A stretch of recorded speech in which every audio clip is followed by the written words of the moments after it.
La vidéo, vous savez, c'est mon kiff. Franchement, sinon je serais pas sur YouTube. Et je vais vous parler aujourd'hui d'un petit produit. Il a déjà eu plein de reviews, mais aujourd'hui, voilà, je vais le comparer avec mon ZVE10 et on voit ça tout de suite après l'intro.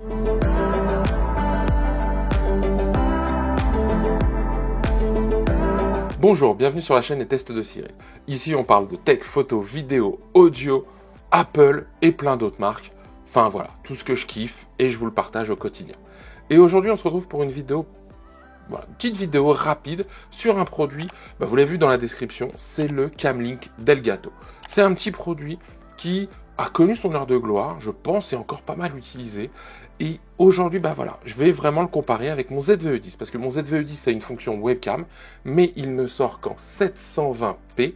Cette vidéo va être en 1080, donc il y aura une petite extrapolation du 720p en 1080.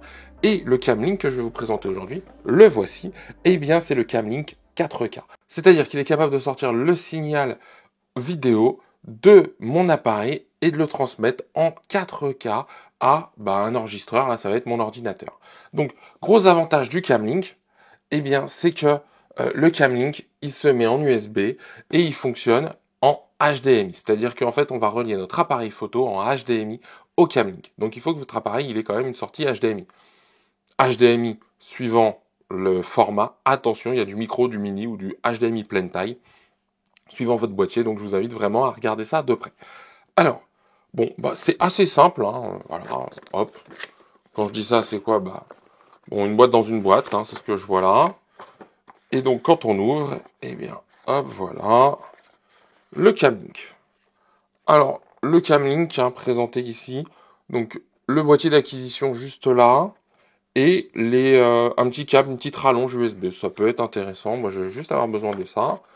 Dans la boîte, il n'y a pas grand-chose d'autre, un sticker, une notice de prise rapide, en tout cas de prise en main rapide, et voilà, c'est tout. Donc la boîte, pas grand-chose à dire. On pourrait dire que Elgato pourrait fournir les câbles HDMI, mais franchement, il y a du micro, du mini, comme je l'ai dit, ou de la pleine taille. À quoi ça sert? Donc, voilà. Moi, je préfère qu'il garde le prix un peu plus bas et que j'ai le bon câble qui va avec. Donc, petite clé, ça ressemble à une grosse clé USB. Ici, la fiche HDMI de ce côté-là. Et voilà, ça fonctionne comme ça. Donc, comment ça va se dérouler? On va faire très simple. Je vais faire une prise de vue en 720p.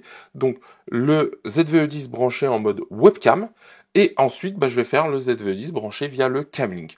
Donc, vous aurez deux séquences vidéo. On se retrouve après pour la conclusion. Juste avant de lancer les choses, il y aura aussi une séquence où vous aurez les deux images côte à côte pour vous faire une idée. Je vais commencer par le ZVE10 en webcam. Alors voilà, je suis avec le Sony ZVE10, j'enregistre avec mon petit logiciel de stream iCam, mais qui me permet aussi de faire des enregistrements. Je prends le son avec le DJI Mic, c'est pas le son du Sony, je le dis, là l'idée c'est de comparer vraiment la qualité vidéo. L'audio, moi je vous inviterai toujours à passer par un micro différent de celui qui est interne à la caméra. Ce sera beaucoup plus agréable pour vous, pour vos spectateurs. Et donc voilà ce que ça donne. Donc c'est plutôt pas mal. Maintenant, on va passer à un autre plan, le ZVE10, mais pas directement branché en mode webcam, mais via le Camlink. Donc voilà, là c'est le plan tourné avec le Camlink branché en HDMI au ZVE10. Donc il y a une petite différence, j'ai l'impression que c'est plus saturé avec le Camlink. Je sais pas après ce que ça va donner. Alors c'est marrant parce que dans QuickTime, quand j'utilise l'enregistrement de QuickTime, là c'est iCam, c'est mon logiciel comme je le disais de streaming, eh bien c'est assez drôle parce que j'ai pas la même sensation parce que l'image apparaît beaucoup plus grand. QuickTime fait apparaître l'image dans sa résolution de sortie. Après, on peut bien sûr diminuer la fenêtre, mais c'est assez drôle. Là, j'ai la même fenêtre, donc je sais pas vraiment ce que ça peut donner. Donc, vous me direz, vous, quand vous regardez la vidéo, moi, je me ferai une idée en post-production. J'ai l'impression que ça saccade un petit peu. Alors, c'est peut-être un réglage. Normalement, j'ai mis le même nombre d'images par seconde entre les plans, donc ça devrait pas jouer, mais là ça me donne un peu cette impression-là. Alors est-ce qu'avec le Camlink, il y a ce petit côté un petit peu plus saccadé? Je sais pas. Si vous savez vous comment le faire disparaître, les commentaires sont juste en dessous, ça m'intéresse, si j'ai pas trouvé d'ici là. Bon, écoutez, on va se retrouver pour la conclusion, mais juste avant, on va se faire un plan côte-côte, Camlink et webcam ZVE10 en direct. Voilà, vous ferez une idée. Moi, je voulais mettre deux plans côte à côte pour que vous ayez, vous, la meilleure comparaison possible au même moment, parce que parfois, en quelques secondes d'écart, on oublie un petit peu comment c'est. Là, je vais mettre deux côte-côte. Et maintenant, on va se retrouver pour la conclusion. Alors voilà, vous avez vu les plans réalisés avec le Camlink d'Elgato. C'est le Camlink 4K. Donc, Il y en a avec des 1080, etc. Donc là, moi, j'ai pris le 4K. Ça chauffe un peu, hein, je viens juste de le débrancher. Il est un petit peu chaud. Ça va, on va pas se brûler non plus. Mais c'est un chouette objet, je trouve. Je trouve que la définition est un petit peu meilleure. Est-ce que ça vaut le coup de l'investissement? C'est toujours la même chose, ça dépend. Bon, j'ai cette petite saccade, je ne sais pas si vous la voyez. En tout cas, moi, j'ai ce sentiment-là, je verrai en post-production. Comme je le disais, je trouve que c'est mieux défini, c'est un peu plus saturé, donc ça doit peut-être se corriger derrière. J'ai rien changé dans les réglages du ZVE10 à proprement parler. Donc, j'espère que ça vaut le coup, que vous vous direz.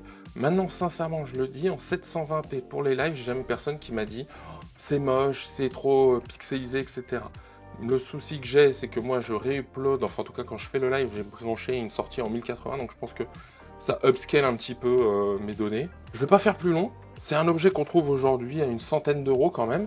Il y en a des moins chers. J'ai vu les moins chers. Je suis pas fan de la finalité des moins chers, c'est-à-dire que la qualité d'image elle est un peu en dessous. Moi, je vais pas mettre de côté la qualité, donc c'est pour ça que j'ai pris le Camlink. Dites-moi ce que vous en pensez.